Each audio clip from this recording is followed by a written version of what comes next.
જાડેજા કહે છે મારે મરવું નથી, મને બચાવો, મને બચાવો, બસ એક જ વસ્તુ, મને બચાવો.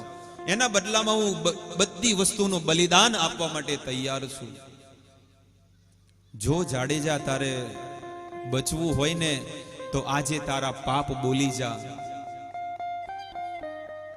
શાસ્ત્રમાં લખ્યું છે કે જ્યારે કોઈ ગુરુ અને ભગવાનની આગળ પોતાના પાપ બોલી દે ને તો એ બધા પાપોથી મુક્ત બની જાય છે અને શુદ્ધ અને પવિત્ર બની જાય છે. જાડેજા બધા પાપ બોલે છે. બોલી જા જાડેજા, આજે સમય છે. બધા નક્ષત્ર ને વાર પરફેક્ટ છે, બસ તારે ખાલી બોલવાનું છે. અને જો તું પાપ બોલી ગયો ને આ નાવડું સ્થિર થઈ જશે અને તને નવું જીવન મળી જશે. એ જેસલ જાડેજા કહેવાય છે. એ જાડેજા એના જીવનમાં ગુરુ બનાવી દીધા કે આજથી તમે મારા ગુરુ. મેં મારા જીવનની અંદર બહુ બધા પાપ કર્યા છે અને તમારી અંદર સતી સ્ત્રીની અંદર પણ મેં ખોટી કામનાઓ કરી છે,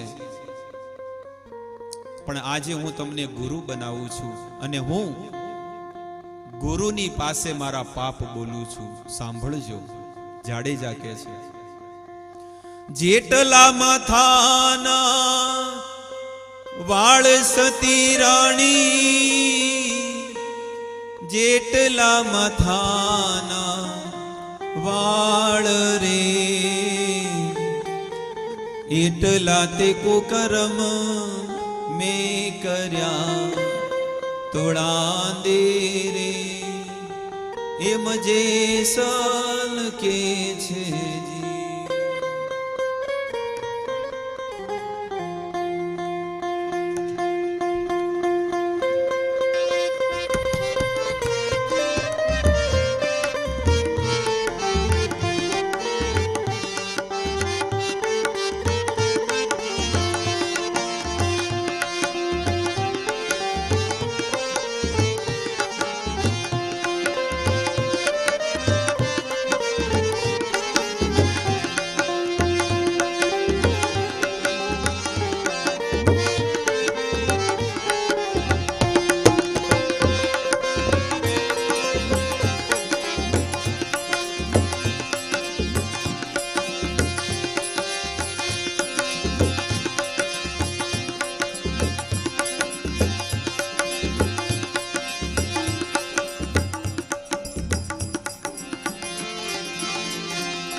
હાલો.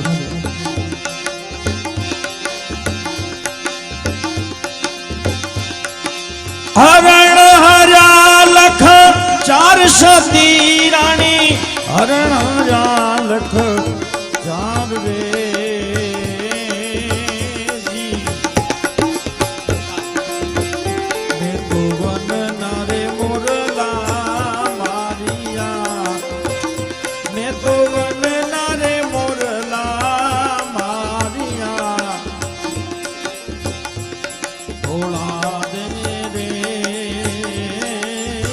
જી.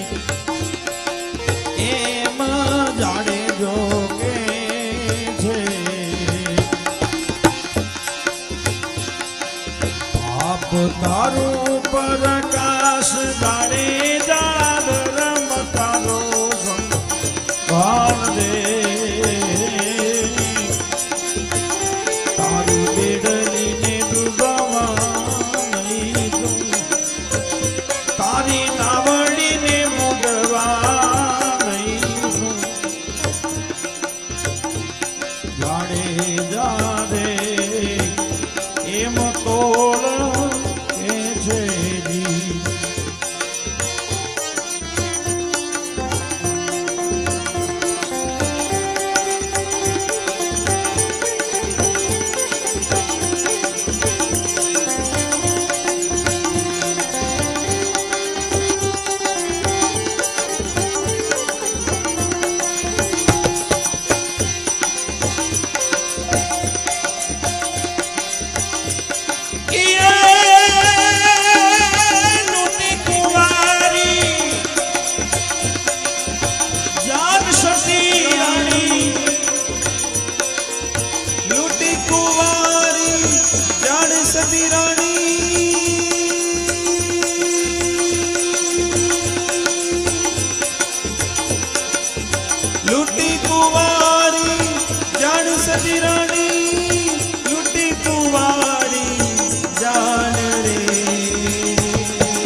સક વિષમૂળ બધા મારિયા ભોળા દે રે એમ જાડે જો છે.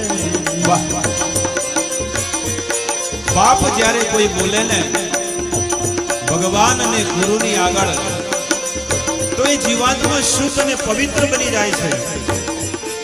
પણ સંસારના જીવાત્માને શરમ આવે છે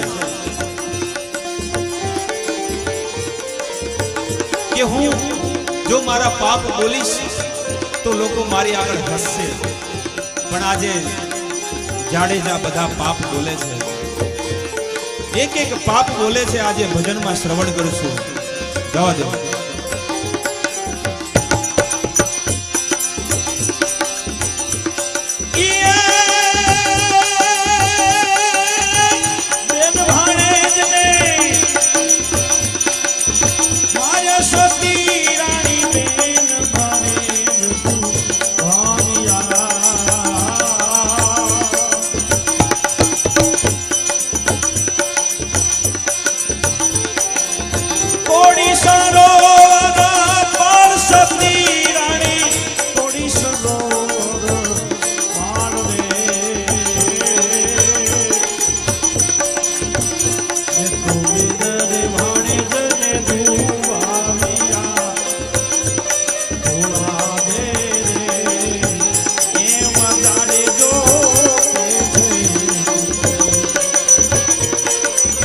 પાપ કરેલા છે એ બોલે છે જાડેજો, પણ સંસારનો જીવાત્મા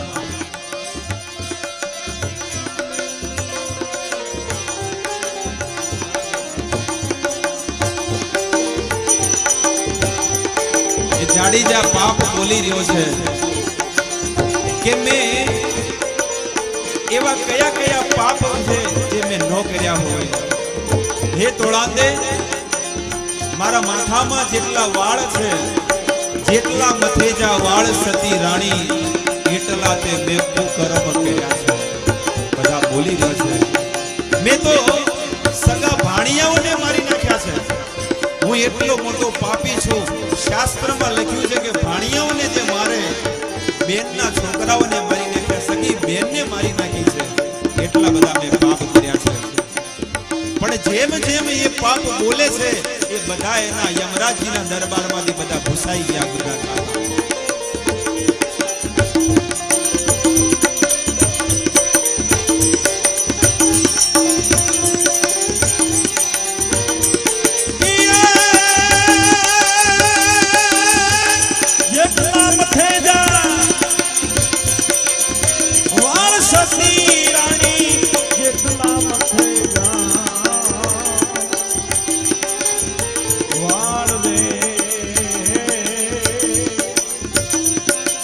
એટલા તે કુકર્મ મેં કર્યા, અરે એટલા તે કુકર્મ મેં કર્યા. તોળાંદે રે એમ જાડેજા કે છે. બોલ્યા ને સલારાય સતી રાણી, બોલ્યા ને સલારાય રે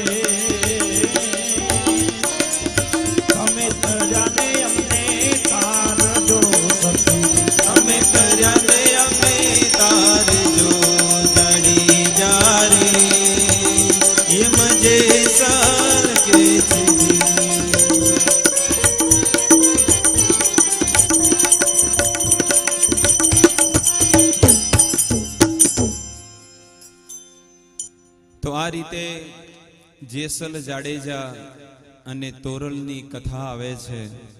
રિયલમાં આ કળિયુગનું ચરિત્ર છે, વર્ણન કચ્છ. અને ઝાઝા વર્ષો નથી, બસ 200-300 વર્ષ પહેલાની ઘટના છે કે તોરલે એવા પાપીને સુધારી નાખ્યો જેણે કેટલા ભયંકર પાપ કર્યા જે આપણે ભજનમાં સાંભળ્યા. અને આટલો મોટો મહાપાપી પણ સતી સ્ત્રીના સંપર્કમાં આવ્યો તો એ પણ શુદ્ધ અને પવિત્ર બની ગયો. ભક્તો, આપણે એટલા બધા પાપી નથી જેટલા જેસલ જે જાડેજા જે છે, જે વાલીઓ લૂંટારો છે, એવા પાપી આપણે નથી. બસ આપણે હવે માત્ર ધર્મના કાર્યમાં લાગી જવાનું છે, બીજું કાંઈ કરવાનું નથી. ગાડી ચાલુ છે ને ચાલી ગાડીમાં આપણે બેસવાનું છે, ટિકિટે નથી લેવાની. ભક્તિ એકદમ સરળ છે અને મફત છે. ટ્રેનમાં જવું હોય તો ટિકિટે લેવી પડે, જેમાં બેસવું એમાં. પણ આ ભક્તિનું કાર્ય એવી છે, ભક્તિ રૂપી ટ્રેનમાં જેને ટિકિટે નથી લેવાનું, બસ ટ્રેનમાં ચડી જવાનું છે અને ઈ ટ્રેન આપણને વૈકુંઠમાં લઈ જશે.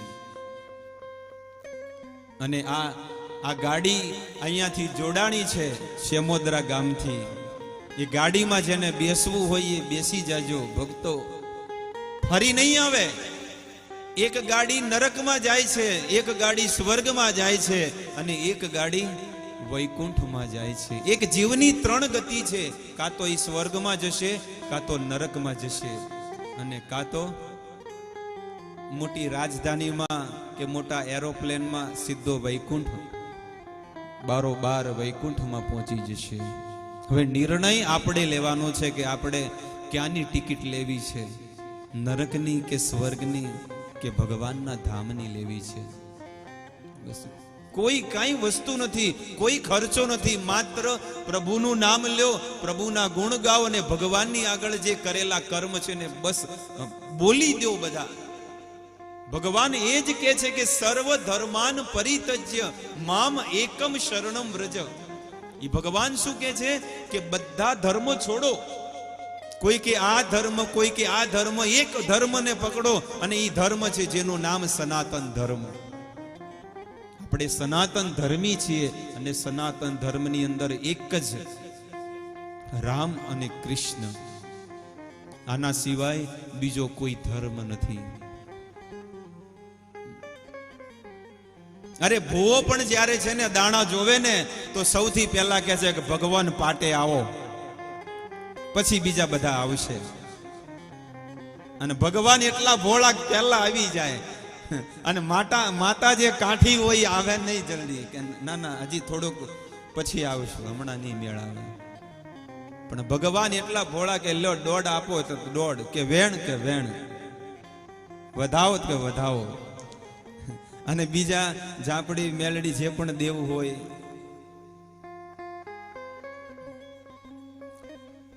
તો ભગવાન દરેક જગ્યાએ આગળ છે. બસ આપણે એક ડગલું આગળ વધારવાની જરૂર છે. ભગવાન કહે છે કે હું ભગવાન છું, પૂર્ણ પુરુષોત્તમ છું, અખિલ બ્રહ્માંડનો સ્વામી છું, પણ હું તમને રિક્વેસ્ટ કરું છું. ભગવાન કહે છે કે તમે તમારા ઘરેથી એક ડગલું ભરો, હું 1000 ડગલા ભરવા માટે તૈયાર છું. તમે કેટલું ડગલું ભરો? એક જ ડગલું ભરવાનું છે કે ઘરેથી કથામાં આવો, હું 1000 ડગલા વૈકુંઠથી અહીંયા તમારા ગામમાં, સેમોદરા ગામમાં આવીને તમારા હૃદયના પરિવર્તન કરી નાખીશ. બસ એક ડગલું ભરવાની જરૂર છે. ઘર છોડી અને અહીંયા આવવાનું છે. કોઈ ચિંતા નથી, કોઈ ઉપાધિ નથી. બસ એટલું કહેવાનું છે કે પ્રભુ હું તમારો છું ને તમે મારા છો. આપણે નાનો માણસ હોય ને, નાનો માણસ એ શેઠિયાને શું કે ખબર છે? અમારી સામું થોડું જોજો હો. કોઈ બી વ્યક્તિ હોય, કોઈ સારો વ્યક્તિ, કલાકારો, આપણે નથી કહેતા અમારી સામું જોજો એમ. તો આપણે પણ ભગવાનને એમ જ કહેવાનું કે ભગવાન અમારી સામું થોડું જોજો હો. તો ભગવાન કે કોઈ ચિંતા ન કરો, કારણ કે હું તમારો બધાનો પિતા છું. ગીતાના વાક્ય તમારી સામે મૂકવામાં આવે છે, 14મો અધ્યાય 4થો શ્લોક. મમેવ અંશો જીવ લોકે, હે અર્જુન, આ સંસારમાં જેટલા પણ જીવ છે મારા અંશ છે. જીવ ભૂત સનાતન, અને એ જીવ આજકાલનો નથી કે આ ગામમાં જન્મ લીધો, એવું નથી. સનાતન, એ જીવને સનાતન કહેવામાં આવે છે. તો જીવ સનાતન છે, પણ અલગ અલગ કપડાઓ પહેર્યા છે. કોઈ કે હું પટેલ છું, આ પટેલનું કપડું પહેર્યું છે, કોઈ કે હું કુંભાર છું તો એને કુંભારનું કપડું પહેર્યું છે, કોઈ કે હું શુદ્ર છું, હું ભંગી છું તો એને એનું કપડું પહેર્યું છે, કોઈ કે હું બ્રાહ્મણ છું તો એને બ્રાહ્મણનું વસ્ત્ર પહેર્યું છે. બસ આ વસ્ત્રો બધા અલગ અલગ છે, પણ આ વસ્ત્રોમાંથી નીકળવાનું છે અને સનાતન ધામ ભગવાનની પાસે પહોંચવાનું છે. તો વાલિયા લૂંટારાએ બધું સ્વીકાર કરી લીધું અને તોરલને કહે છે કે હવે મારે શું કરવું? ત્યારે તોરલ કહે છે કે જે પાપનું ધન તું જે કમાણો છે ને એ બધું ધર્મમાં વાપરી નાખ, સાધુ સંતોમાં વાપરી નાખ અને લોકોને ભોજન કરાવ, તારા બધા પાપ બધા બળીને ભસ્મ થઈ જશે. જાડેજાએ આ કર્મ કર્યું, કાંઈ વસ્તુ ન રાખી કે મારે કાંઈ જોઈતું નથી, બધું આપી દઉં. પણ આજે તમારા જેવા ગુરુનો મને સંગ મળ્યો તો મારું આજે જીવન સુધરી ગયું, પવિત્ર થઈ ગયું. હવે મને તમે ઉપદેશ આપો, ગુરુ બોધ આપો. તું આખું જીવન હવે જે પણ શેષ વધ્યું છે બસ રામ નામ રટન કરજે. હવે તારે બસ હવે પ્રભુનું નામ રટન કરવાનું છે. અને એ એટલો મોટો જાડેજા ભગવાનનું નામ રટન કરે છે. તો મેં તો તમને વાલિયા લૂંટારાની કથા કીધી, પણ આ પણ એટલો જ મોટો લૂંટારો હતો, એટલા માટે મેં તમને આ કથા કીધી. તો વાલિયો લૂંટારો પણ ઘરે જઈને કહે છે પત્નીને કે હું આટલા આટલા પાપ કરું છું, તો શું તું મારા પાપની અંદર ભાગીદાર થવાની છે? ત્યારે પત્ની કહે છે શું કામ ડીજે લઈને આવ્યા હતા? કોણે ડાયા થવાનું કીધું તું? નતું આવવું. ઘોડે ચડીને આયા, બગી કરીને આયા, તો હવે ભોગવો. હવે લગ્ન કર્યા છે તો ભોગવો. હવે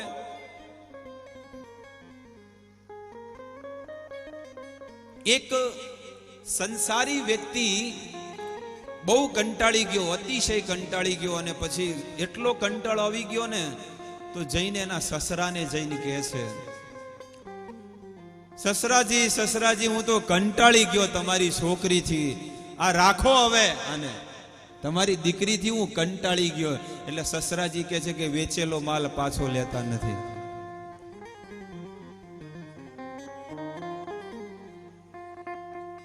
આજે રોકડા કાલે ઉધાર, તમને આપી, હવે આ પાર્સલ તમે સંભાળો. અમે તો રાખ્યું પણ હવે તમે રાખો. એટલે કે લગ્ન કરી દીધા, હવે પાછું આમ એમ નથી. તો બસ આ જ દશા વાલિયા લૂંટારાના જીવનમાં છે. વાલિયો લૂંટારો પત્નીને કહે છે નાના નાના બાળકો હતા, તમારી માટે હું આટલું પાપ કરું છું, તો શું તમે પાપમાં ભાગીદાર થવાનો છો? તો દીકરાઓ પણ એને રોકડો જવાબ આપી દીધો. શું કામ જણ્યા હતા? નહોતા જણવા. વાલિયો લૂંટારો કહે છે ગુરુનું વચન સાચું હતું, હું ખોટો ઘરે આવ્યો, હું જાઉં છું, હવે પાછો ક્યારે નહીં આવું. કે મત આવજો, અમે ક્યાં જરૂર છે, ઘણું હંગરી રાખ્યું છે. વાલિયો લૂંટારો નારદ મુનિને જે હાથ પગ બાંધીને ઝાડમાં લેબડા નીચે બાંધી દીધા હતા, ખોલ્યા અને પહેલા તો પગે પડ્યો કે મને માફ કરજો કે તમારા જેવા સાધુ સંતને મેં બાંધી નાખ્યા. આવા લોકો પણ હોય હો, પણ કે હવે મને જ્ઞાન થઈ ગયું, હવે તમે મને જ્ઞાન આપો કે મારે શું કરવું જોઈએ. ત્યારે વાલિયા લૂંટારાને જ્ઞાન આપે છે કે તું હવે રામનું નામ રટન કરજે. બોલો રામ. ઈ કે રામ, બોલો રામ. રામ રામ રટન કરો કે રામ રામ રામ, મરા મરા મરા મરા મરા મરા. રામ રામ કરે છે પણ મરા મરા કે છે. કારણ કે આખું જીવન મારવાનું ને કાપવાનું કામ કર્યું હોય તો પછી છેલ્લે શું કરે? માર માર, એ મરા. એક માર્યો એટલે કે એ મરા. અને આમ કરતા કરતા એ વાલિયો લૂંટારો બસ મરા મરા કરે છે. ત્યારે નારદ મુનિ કહે છે કે ખેતરની અંદર બીજ તમે સીધું વાવો, ઊંધું વાવો, આડું વાવો, કોઈ પણ દિશામાં બીજ હોય પણ એનો ફણગો તો સીધો ફૂટે છે. એવી રીતે પ્રભુનું નામ પણ એવું જ છે કે તમે ગમે તે રીતે લ્યો પણ ભગવાનનું નામ તમે સીધા ભગવાનની પાસે પહોંચાડે છે. ભગવાનનું નામ એટલું શુદ્ધ અને પવિત્ર છે. વાલિયો લૂંટારો શુદ્ધ અને પવિત્ર બની ગયો અને એની પરીક્ષા લેવા નારદ મુનિને શિવજી આવ્યા. શિવજી કહે છે, લાવો જોઈએ તો ખરો તમારો ચેલો કેવો છે. પરીક્ષા તો લઈએ, કેટલા પાણીમાં છે, કેવી ભક્તિ ઉતરી છે, કે ખાલી કથાઓમાં જ જાય છે, કે ખાલી પ્રસાદ જ ખાય છે, કે માળા બીજે કરે છે કે નહીં, લાવો જોવું તો ખરું. ત્યારે એક ઝાડીની પાછળ શિવજી અને નારદ મુનિ છુપાઈને ઊભા છે. અને અહીંયા નારદ મુનિ જંગલના માર્ગે જઈ રહ્યા છે. વચ્ચે કીડા મકોડા, કીડીઓ, નાના નાના જીવજંતુ જોઈ રહ્યા છે. પણ નારદ મુનિ જોઈ રહ્યા છે કે એ વાલિયા લૂંટારા જે છે ને વાલ્મીકી, એ ઠેકડા મારીને જાય છે, નાના નાના જીવોને પણ બચાવીને જાય છે. અને શિવજી જોવે છે કે આટલો પરિવર્તન, જે મોટા મોટા પશુ પક્ષીઓને જીવતા મારી નાખતા આજે કીડી પગની અંદર આવે છે તો પણ એ પગ ઓળંગીને જાય છે. એટલા મોટા નિશ્ચિત આની અંદર કેટલો પરિવર્તન આવી ગયો છે. તો ભક્તો, જ્યારે જીવનની અંદર સાચા ગુરુને ધારણ કરીએ ને તો આપણું જીવન પણ શુદ્ધ અને પવિત્ર બની જાય છે. એટલે જીવનમાં સાચા ગુરુ બનાવો અને ગુરુના આદેશ પ્રમાણે જીવન જીવો. બસ આજે આ નાનકડી કથા કહીને હું મારી વાણીને વિરામ આપું છું. અને દૂર દૂરથી જે કવિઓ પધાર્યા છે, કવિ એને કહેવાય, કવિ એને કહેવાય, કવિ ક્યાં પહોંચે જાય, જ્યાં રવિ ન પહોંચે ત્યાં કવિ પહોંચે, એવા કવિ આપણી સામે આપણે પધાર્યા છે. જહાં ન પહોંચે રવિ વહાં પહોંચે કવિ. રવિ એટલે સૂર્ય, જ્યાં સૂર્યની કિરણો જ્યાં ન પહોંચે ત્યાં કવિ પણ પહોંચી જાય છે, એટલે વૈકુંઠ સુધી પહોંચી જાય છે. તો આવે એવા વિહાભાઈ, જેમનું નામ છે અને અમારા ખાસ મિત્ર છે, અને અમારું નિવેદન સાંભળીને કે ભાગવત કથા છે, શ્રીમદ ભાગવત કથા, તો એટલે દૂરથી લગભગ 7-8 ભક્તો આવે.